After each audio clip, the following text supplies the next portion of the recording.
it's huge. Of all the states in the United States, it's the largest of them all. Take a look. Alaska makes up 1/5 of the whole country. Imagine that. Alaska is the land of the summer midnight sun and the winter midday moon. This enormous frontier has more than 586,000 square miles of rugged mountains, vast tundra, coastal rainforests, and icy blue glaciers.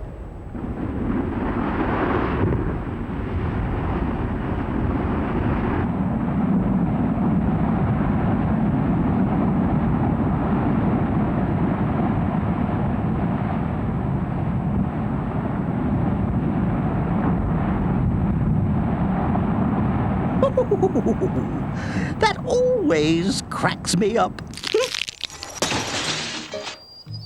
In Alaska, there are more than 3 million lakes. And of course, Alaska is home of Mount McKinley. McKinley rises 20,320 feet, making it the tallest mountain in North America. With a place so roomy and interesting, you'd think there'd be a lot of folks rushing to make Alaska their home.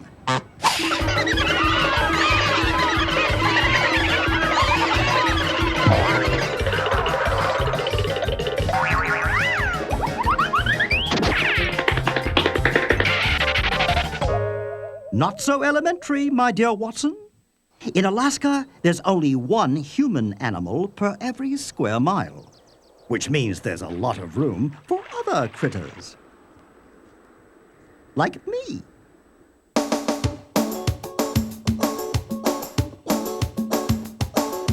Clear skies, fresh air. See the caribou, the birds, the whales, and the grizzly bear. Nature's finest gifts are here. Some say it's the last frontier.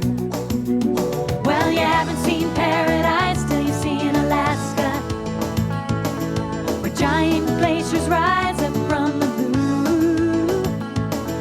Aurora borealis will light up nature's palace.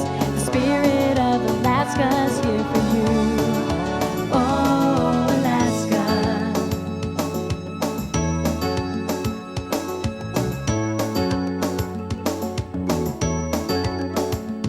Hear the call of the wild in an eagle's cry.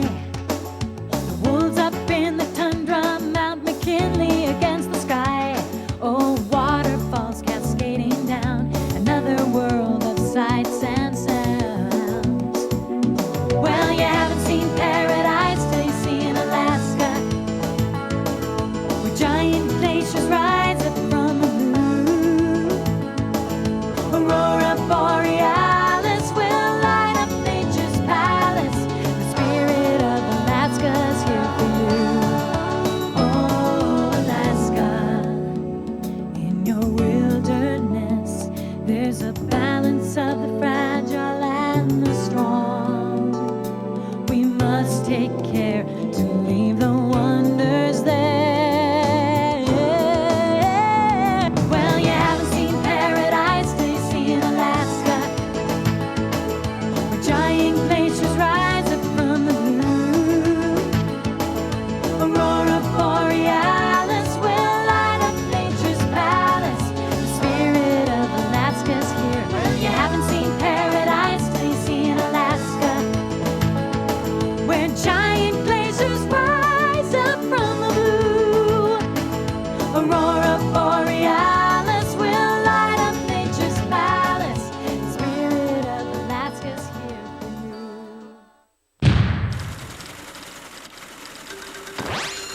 This is Monty Moose with an important tundra travel advisory. Hordes of giant mosquitoes have been spotted rising from Alaska's lakes and ponds. I repeat, warning all travelers to Alaska. Beware of the summer invasion of giant mosquitoes.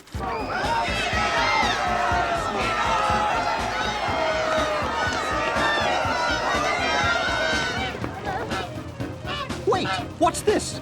Look, up in the sky! I said up in the sky. thank you. It's a bird! It's a plane! No, I was right the first time. It's the birds coming to the rescue. Millions and millions of migrating geese, ducks, and shorebirds are now heading north to Alaska. And many of these birds like to eat mosquitoes. Let's go to the mudflats near Cordova on Prince William Sound for a special look at some amazing flyers.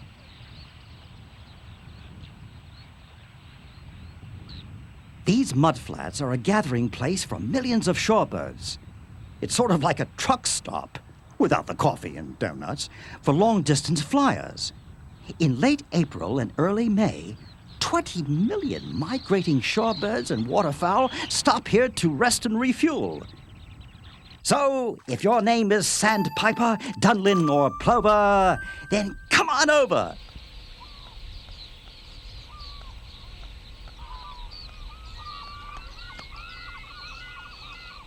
When they land, it's right to business. The business of lunch, that is. And it's a smorgasbord of clams and other titled goodies on the menu. Good, wouldn't you say?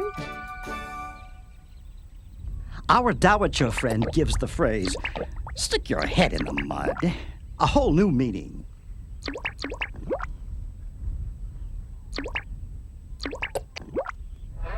Many of these birds have flown non-stop over 1,000 miles.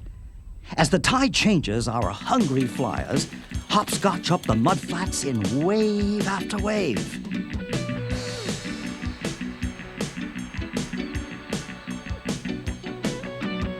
Just look at the precision aerobatic maneuvers of these western sandpipers and dunlins. They're the blue angels of shorebirds. Keeping together in tight groups like this is for an important reason. It makes it harder for Mr. Hawk to single out a member of the flock he might want for his lunch. Okay, ground control to wing leader. Copy. Bogey spotted 12 o'clock high. That's a roger. Ready to execute evasive maneuver. On my signal. Roger. Ready. Execute.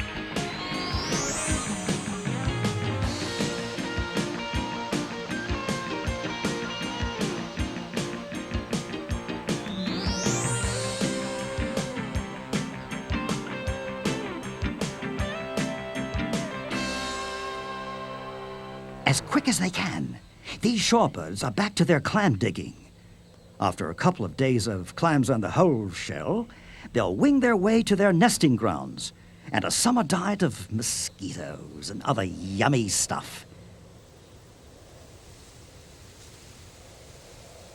The arrival of shorebirds and the skeins of geese. Did I say skein? Well, that's the secret word. Our lucky homonym.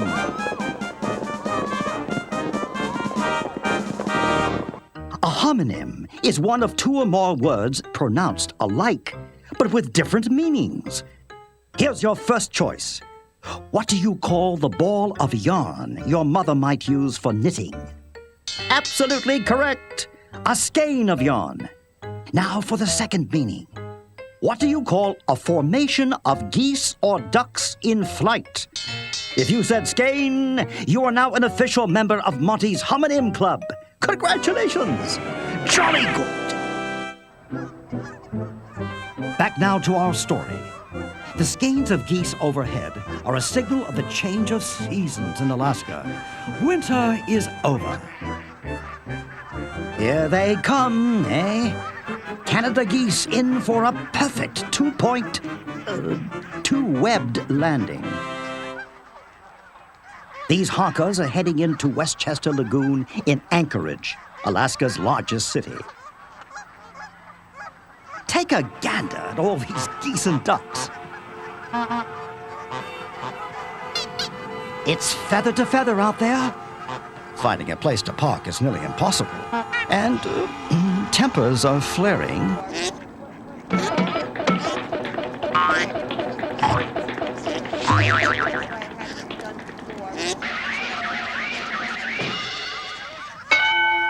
The winner and still champion.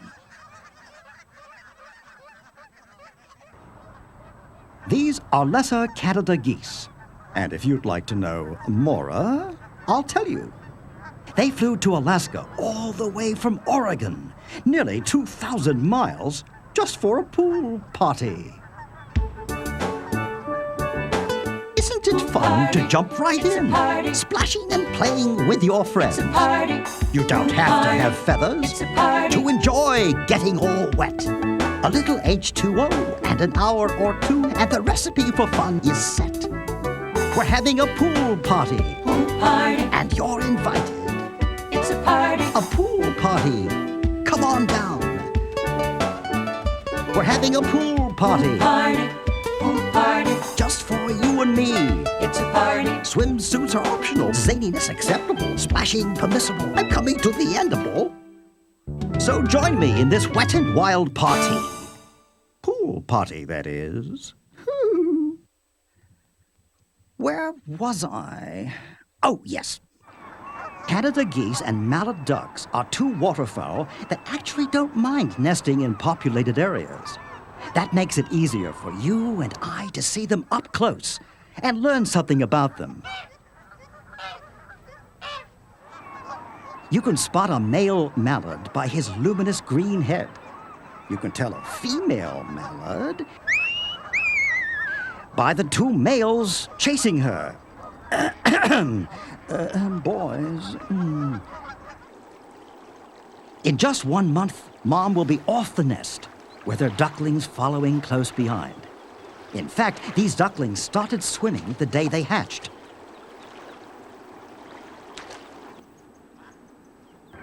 Goslings take right to the water, too. Mother goose and father goose and all the other neighborhood moms and dads often bring their youngsters together, forming a super goose group. This way, it's easier to protect their offspring and teach them what being a goose is all about. While the Canada geese nest in Alaska, some migrators, like these Siberian snow geese, may only stop over in Alaska to take a break in their long trip. Their ultimate destination is in the Russian Far East. What all the birds are doing is called migration, moving from the place where they spend the winter to their summer homes in Alaska. It's all part of nature's rhythm.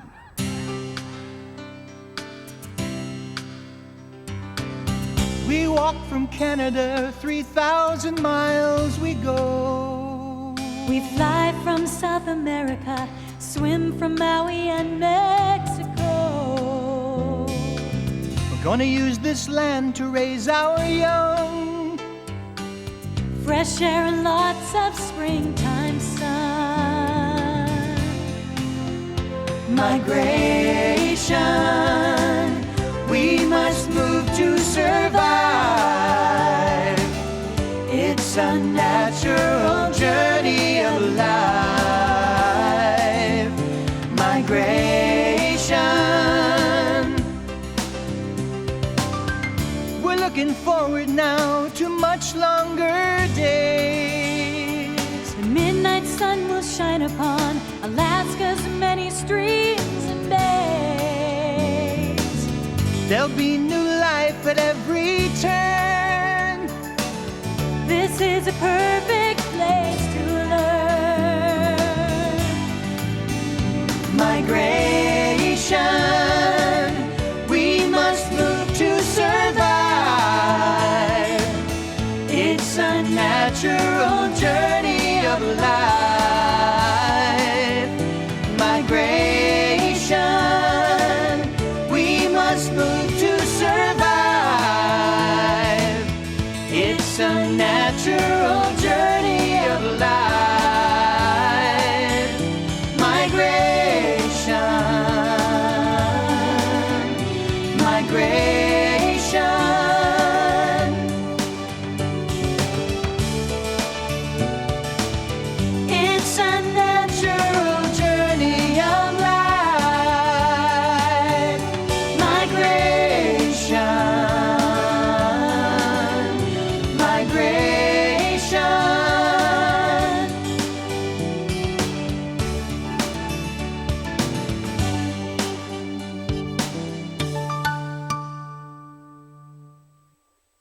All that singing about migration sort of makes me want to take a walk. Well, how far does one need to travel to get here to this northern grocery store? Glad you asked. Many shorebirds come from Central and South America, over 8,000 miles, one way. The rufous hummingbird can be heard humming all the way to Alaska from Mexico. The adult male rufous has an iridescent orange-red throat called a gorget. Female hummingbirds find his shiny jewel-like feathers gorgeous.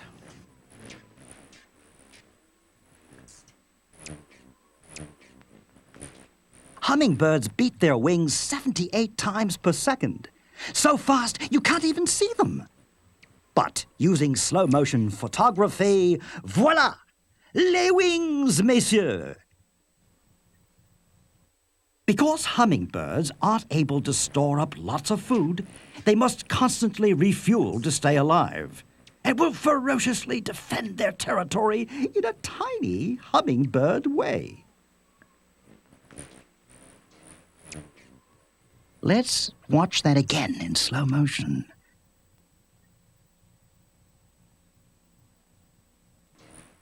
Did you know that hummingbirds are the only birds that can actually fly backwards?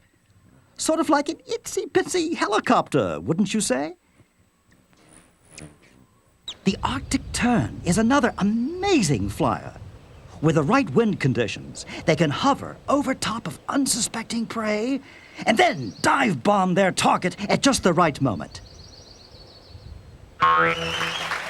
We now take you to the funniest moose on the planet. Our tern is one of the so-called professional birds. What? You've never heard of attorneys? When terns get together to play, they have tournaments. I've got a million of them. And of course, you know their motto, one good turn deserves another.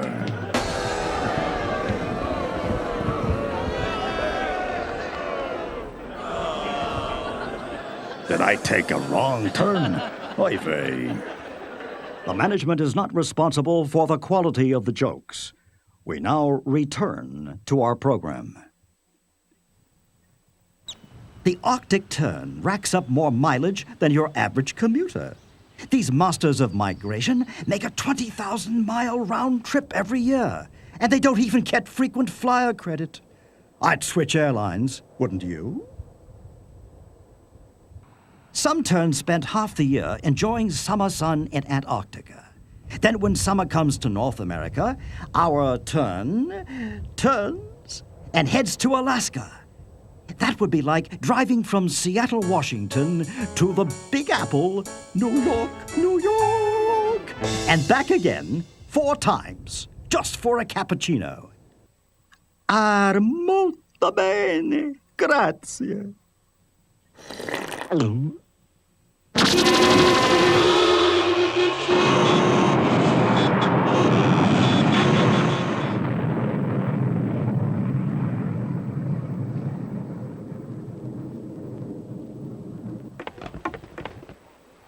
Back now to migration.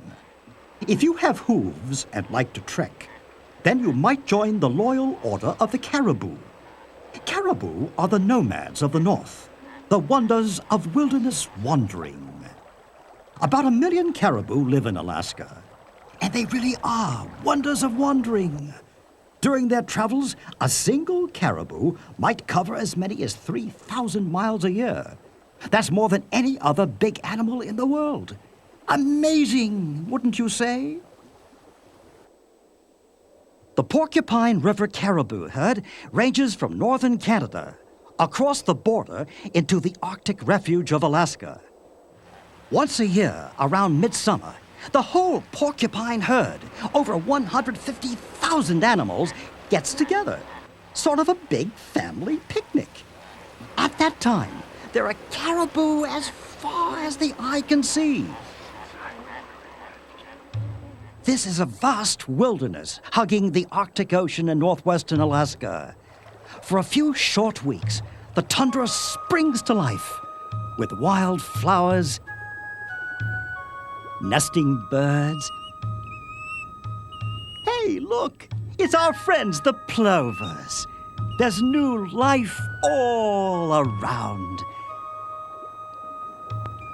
Newborn caribou spend their first few weeks of life here. There's lots for Mom to eat. And because it's pretty much free of predators like grizzlies and wolves, it's a great place for a little caribou to grow up. Caribou are always on the move. It takes a lot of country to keep our wanderers' tummies full. They constantly graze on small flowering plants and grasses. Caribou have another reason to keep moving. It's because, well, something is bugging them. And as much as I don't like saying the M word, it's those pesky mosquitoes again, and other biting bugs. Oh God! Touché! Those pesky varmints even bug me, a marmot. Take my advice. Run!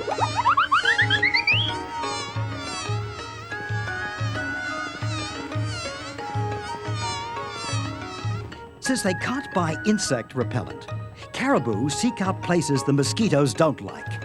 Lingering patches of snow, wide gravel bars, and the chilling wind off the Arctic ice all offer temporary relief from the aches and pains of mosquitoes.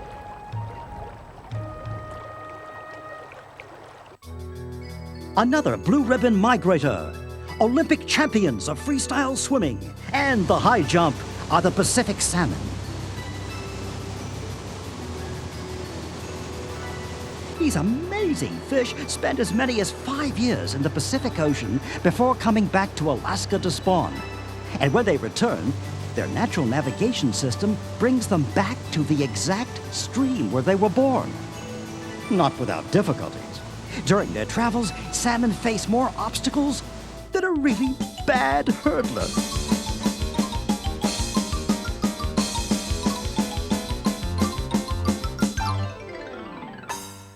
You see, a lot of non-salmon types think fresh fish is the cat's meow. So, my fingerlings, here are a few tips on living a longer life.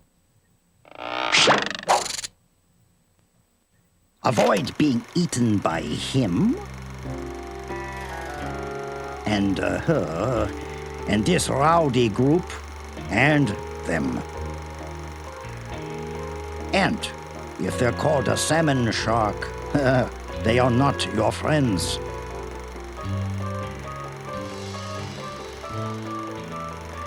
Let me see.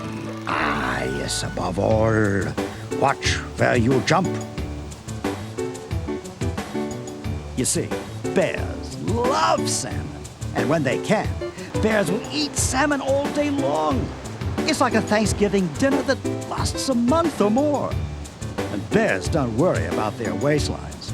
The goal is to eat as much as possible, and then take a long winter's nap. Excuse me, Mr. Bear. Would you consider letting me go? Come on, really. I'll introduce you to my cousin Larry. Please. At McNeil River, a lot of hungry, salmon-loving brown bears belly up to the bar for a meal. Over 100 bears a day might make reservations at this fast fish restaurant. It's the largest gathering of brown bears anywhere in the world. And look who's watching. Humans. That's right. At McNeil River, bears and people stand side by side. The bears fish and the visitors watch, unprotected.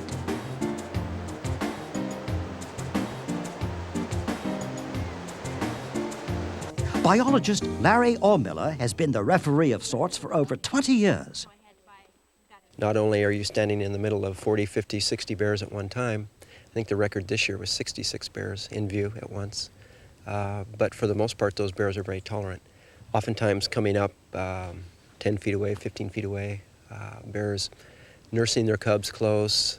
We see mating behavior in the spring, and we're getting access to lots of little parts of bear life that we could only see if the bears were comfortable with us. And so really one of the benefits here at McNeil River is that because of what we do and how we do it, we've gotten to the point now where the bears accept us sort of as a neutral entity. They don't get anything from us on one hand, and they're not particularly wary of us on the other. And as a result of that, we're able to mesh in what they're doing in their daily activities, and it's pretty neat to see it. So, if you're a brown bear and you have a bear of an appetite, it's time to jam on down to McNeil for a meal. Everybody's got a favorite fishing hole. You know, some of us don't need a fishing pole, no. Gonna use my keen eyes and these claws,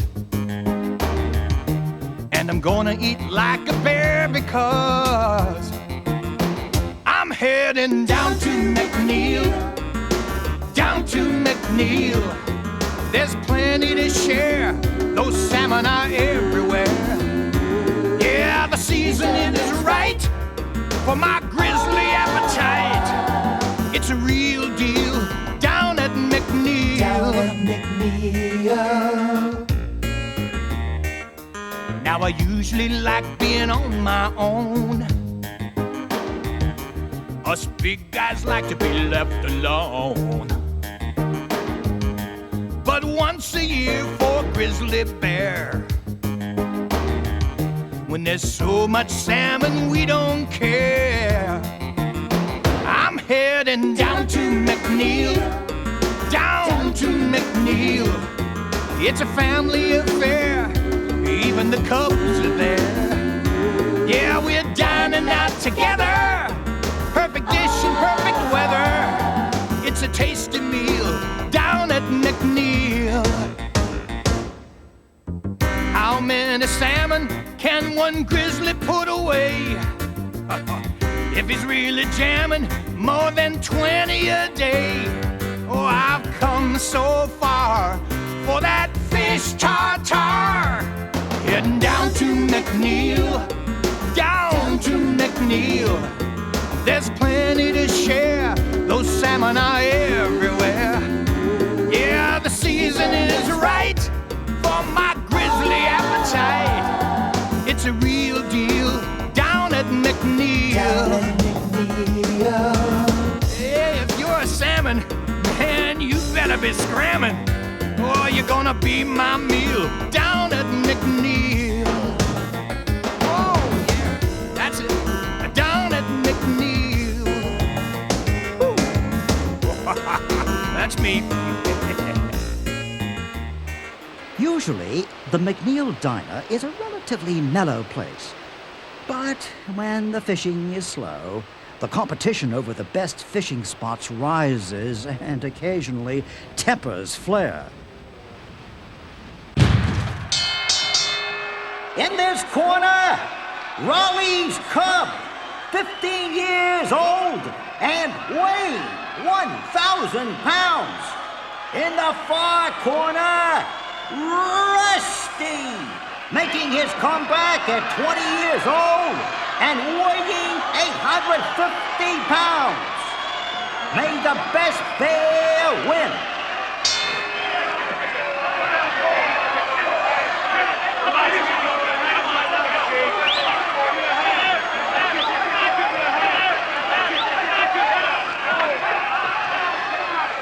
That's the way it usually goes. The strongest bear keeps his fishing spot. But being the biggest bear doesn't always help. A mother protecting her cubs is not someone even this 1,000-pound teddy bear wants to mess with.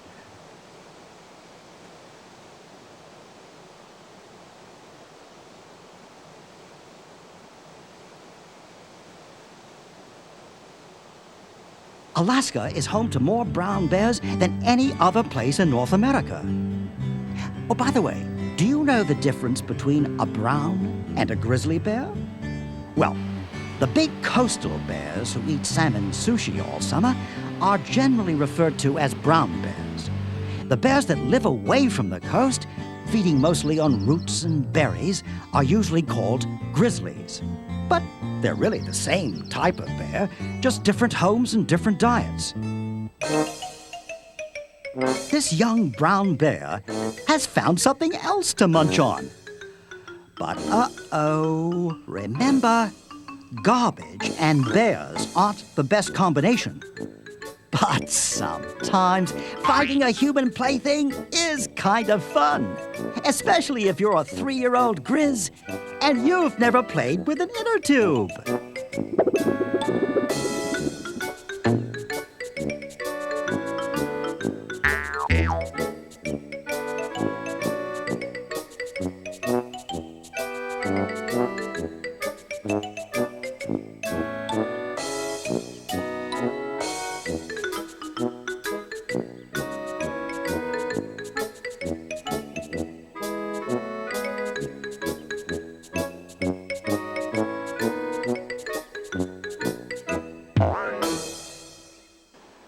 While we're talking about bears, we can't forget that Alaskan bears come in 3 colors: brown, black, and white.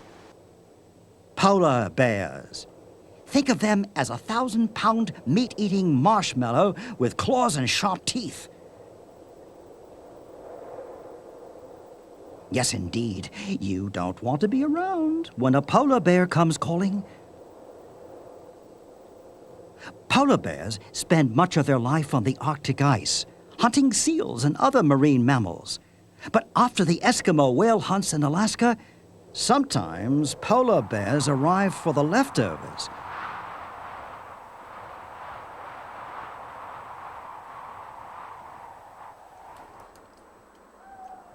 It's hard to believe that these cute and cuddly polar bear cubs will grow up to be ferocious predators. These 2 are orphans. After their mother died, they were rescued and brought to the Alaska Zoo. In cases like this, brother and sister cannot be returned to the wild. Without a mom to teach them to hunt and how to live in the Arctic, they simply would not survive. So zookeepers will take good care of them until they're adopted by another zoo.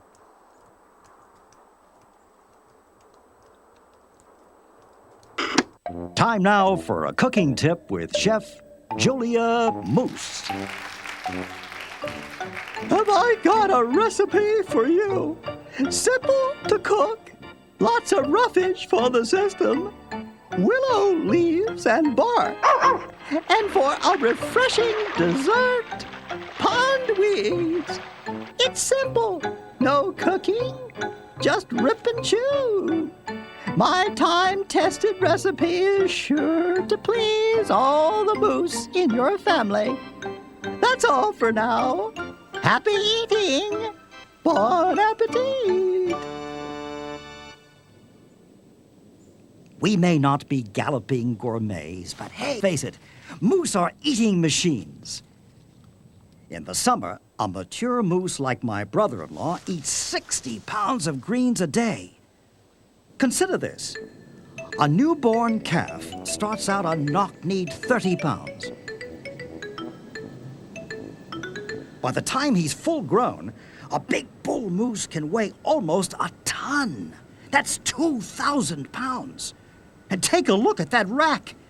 Antlers on a bull moose may reach 6 feet wide. Carrying a rack like that can give you an amazing headache, especially during the mating season, when the bull moose are competing for the attention of the female moose.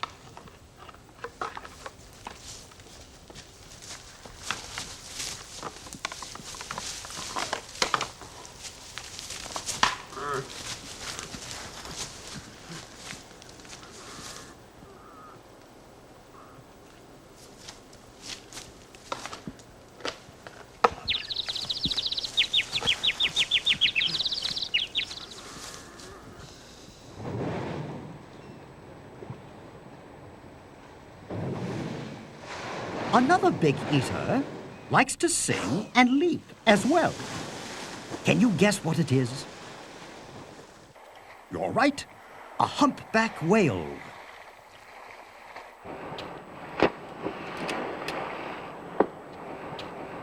They're fascinating to watch, slapping the water with their fins and their tails and leaping out of the water. It seems just for the fun of it.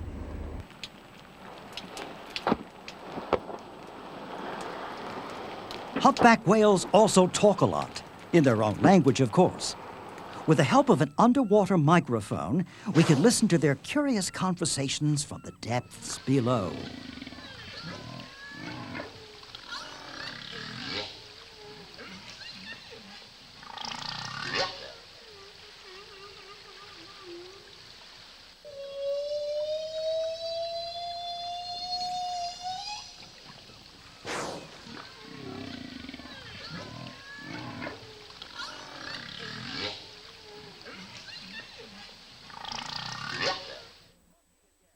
It's me, Monty again. Let's go way out west. No, not that west, partner. This west.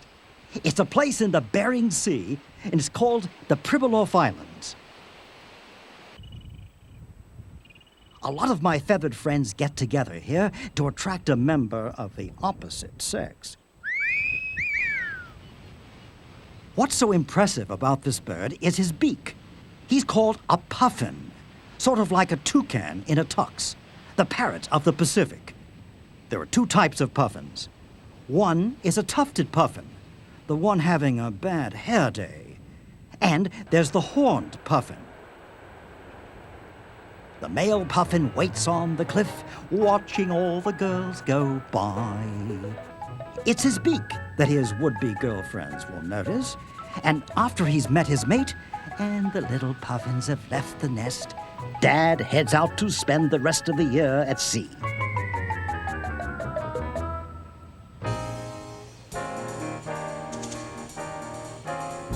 Speaking of puffins, they're often comical to watch.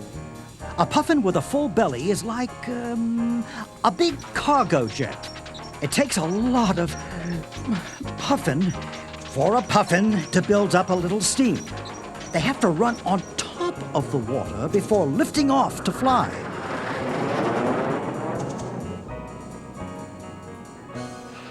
The Pribilof Islands are also the breeding grounds for the entire world population of northern fur seals.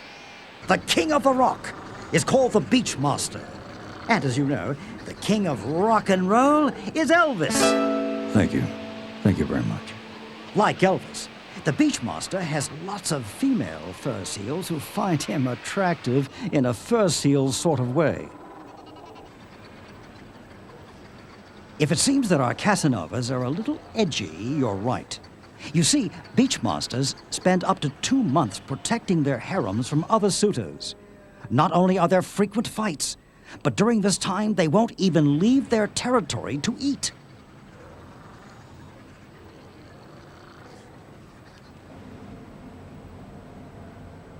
By midsummer, the entire rocky beach has the seal of approval as an A1 nursery and daycare center.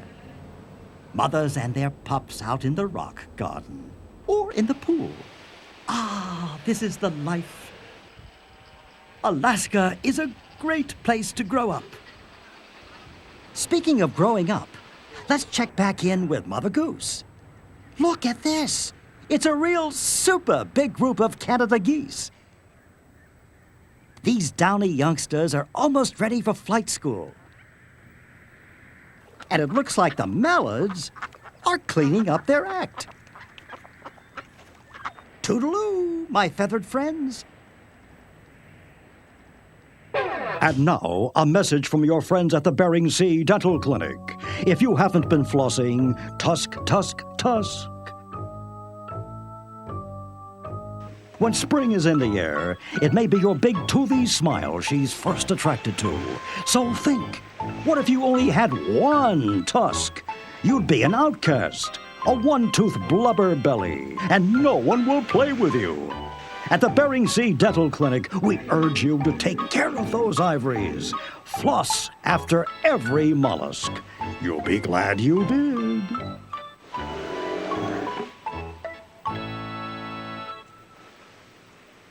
During the summer, large groups of adult male walrus form a beach club of sorts.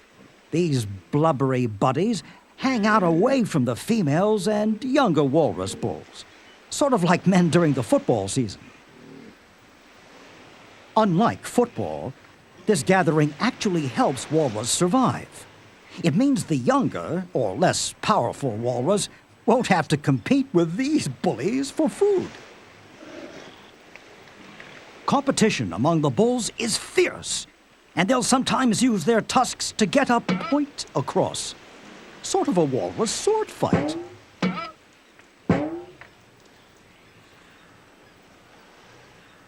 Walrus tusks grow up to 40 inches long and weigh up to 12 pounds. But here's where the extra cushion helps. Walrus skin can be over an inch thick. Ample protection from the stabs and jabs of their buddies. Walrus are expert swimmers, and they can dive over 100 feet deep. They'll use their tusks and blasts of air to find mollusks on the ocean floor.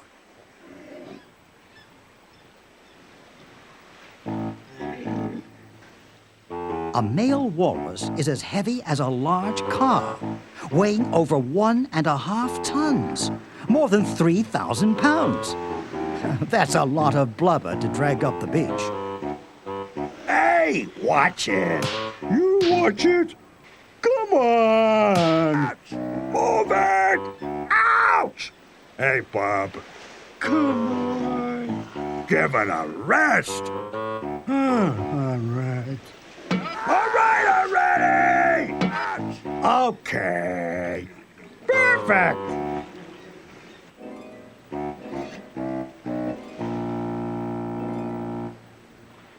Walrus are members of a group of animals called pinnipeds, fin-footed animals. Sea lions are also pinnipeds. Fur seals are pinnipeds. And so are harbor seals. You can tell a lot about an animal by his feet. Webbed feet for paddling, clawed feet for digging and ripping, hooves for sure-footed climbing, talons for talented eagles to grab a hold of things. It seems your lifestyle depends on what you're born with.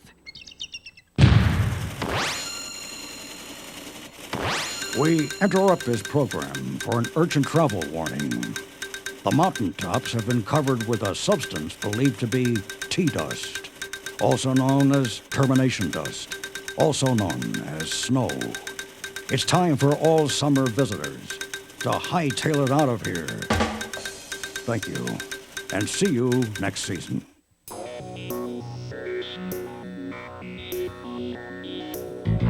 It's getting cold up here, too cold to stay. We're packing up and taking off, gonna spread our wings and fly away. There's a warmer climate down below.